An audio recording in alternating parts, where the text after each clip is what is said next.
What if I told you that the greatest threat to your family's safety is not some kind of a supply chain disruption or an economic disaster or even a natural disaster? It's something far more insidious, and it's going on in your brain right now. Let me tell you a story to illustrate this. Our son and daughter-in-law wanted to get window well covers for their house. Well, they put it off. They thought, this isn't a priority.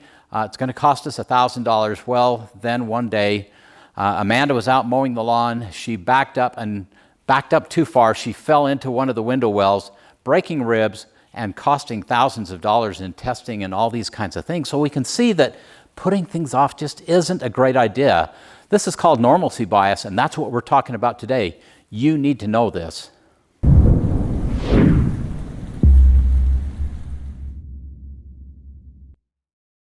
Hey, Provident Preppers, I'm Jonathan. And I'm Kylene, and today we are joining you from beautiful Bear Lake, where we've had some time to kind of pull back and regroup and think about some things that are really important. And today's topic, I think, is just incredibly important. Yes, normalcy bias is our brain's attempt to tell us that because something hasn't happened in the past, it won't happen in the future. It's telling us that tomorrow is going to be just like today. And that is not always the case. Because look at today. Oh, it's beautiful, it's gorgeous, but I can guarantee you when we get back home, it's not going to look like this. And some real life examples of different things that have happened would be things like the Titanic. People not getting on the lifeboats because the Titanic was unsinkable. Or how about those who choose not to evacuate for a hurricane because nothing as really bad has happened in the past? Well, how about a wildfire, not evacuating until it's too late? And even economic instability, just being willing to ride the market because it always bounces back. It's really kind of a survival mechanism. Our brain, if it always had that anxiety, it would not be a very comfortable life. So our brain tends to filter out things to maintain our psychological comfort. And the more comfortable we become, the stronger this normalcy bias becomes. So let's chat about what we can do about this and what we should do about this. One of the factors in normalcy bias is the comfort trap.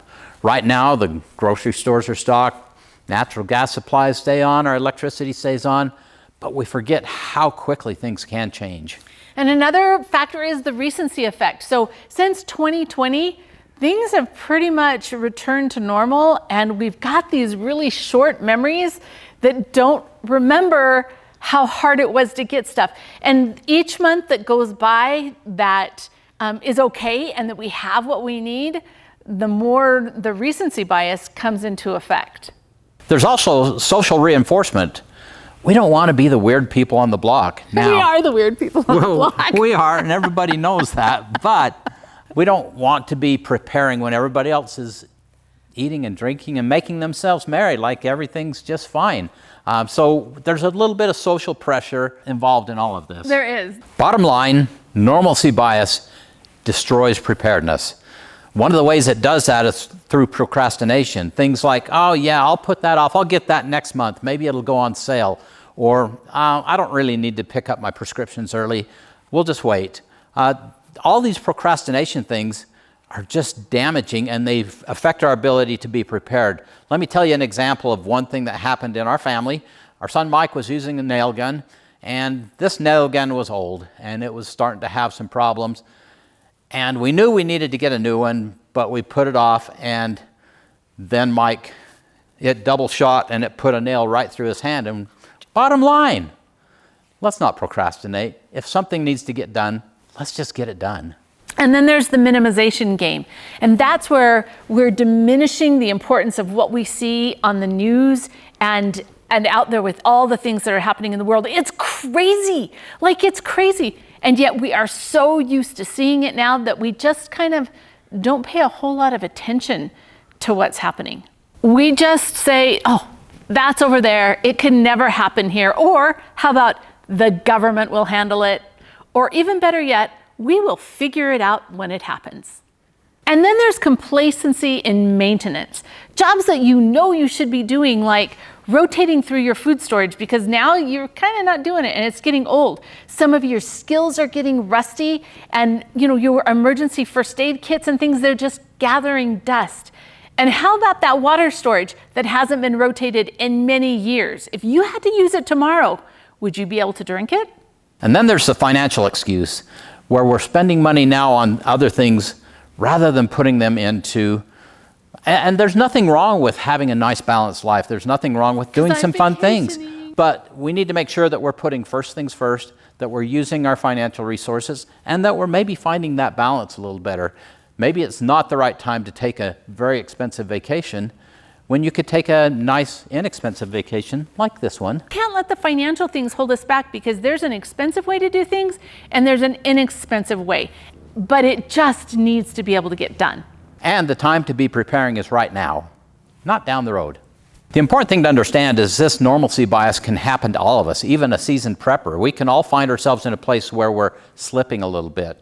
One of the first things that we need to do is acknowledge that it exists, that this is a normal human nature kind of thing, and that we can overcome it, but we have to be aware of it. And then we can reframe preparedness. It is not pessimism, it is responsibility. It's like having an insurance policy. You hope you never need it, but if you do, it's there. You're sure glad that you do. You maintain that insurance policy anyway. And preparedness is a way that you show your family that you really love them, that you're willing to make sacrifices to take care of them. If there's something really important that you need to get done, how do you get it done? Well, you find the ways to make it happen, whether it's calendar reminders, goals, whatever it is, figure it out, let's get it done.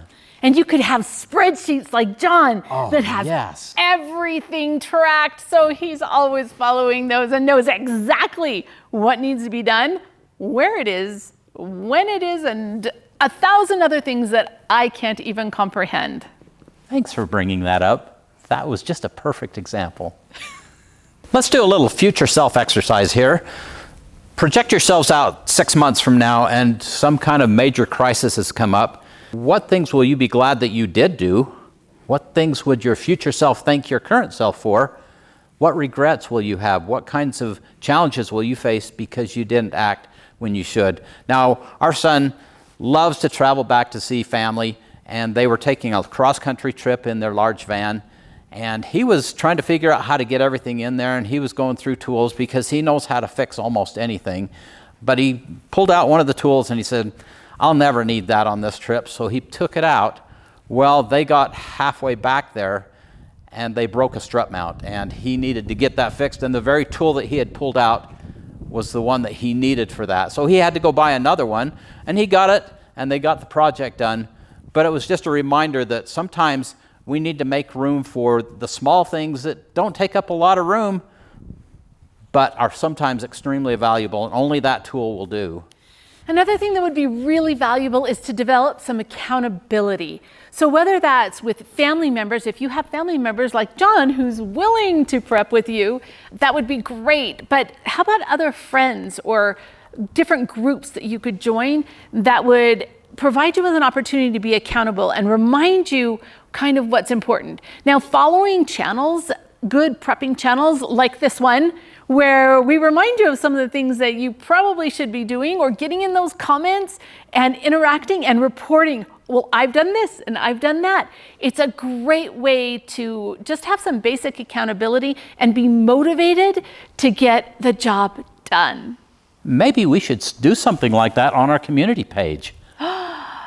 Ooh, or how about this? How about if we create a follow-up video to this? And if you look in the comments, I will leave a link to a contact email for us, right? You just go to the contact, and it's not actually our email because then we get too much spam. But if you use that contact to email us, then we can get back to you. Do something. Take a picture of what you've done and share it. It's like, let's all get together and let's brag a little bit about some of the hard work and the great things that we've accomplished, and we can see some of the things that other people are accomplishing. We would love it if you would do that. So make sure you look in the description, or I'll pin a comment that'll have a way to contact us, and reach out and let's share and let's be accountable with each other. I think that's really great, and that motivates us and it motivates other people and it helps them learn. So let's do this. Do it. Take those pictures. All those great things you're doing, take those pictures. And we can totally protect your identity, right? We can do that. So what is the cost of the complacency that comes with normalcy bias? It's broken ribs. It's a nail through your hand. It's your family being stranded out in the middle of the road somewhere because of a tool you thought you should have brought and you didn't. The reality is the best time to prepare was yesterday. The next best time to prepare is today, right now. Time to get it done. Make preparedness like brushing your teeth. Non-negotiable. It's something that just needs to happen because there are challenges in our future, and this insurance policy is worth maintaining, making sure that we have what we need when we need it. Now, don't forget, you guys, I do think this next video could be so much fun. Let's all take time to support each other in what we're doing prepping, and we can totally keep your name out of it, your location out of it, but let's share, right? Get into that link and send me some photos. You won't be able to send a photo until I reply to you, and then you can send that photo in that reply. But this could be a lot of fun and a great way to hold each other accountable and pat you on the back and tell you what a good job you're doing. We're not gonna let normalcy bias affect us in our prepping, right? We're gonna rise above this. That's right. The question of the day: where have you seen normalcy bias creep into your preparedness efforts? Share with us. Let's all learn from each other. Drop those in the comments, and thanks for being part of the solution.